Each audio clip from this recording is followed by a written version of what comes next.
அதுக்கு இருக்கிற இடத்துக்கு வரும்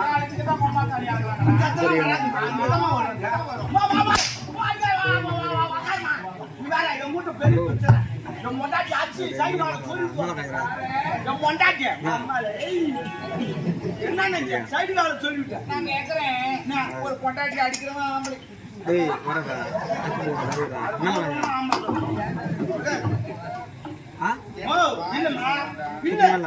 ஒரு வீட்டுக்காரனு ஒரு பொண்டாட்டி என்ன கேட்டாலும் செஞ்சு போடணும்.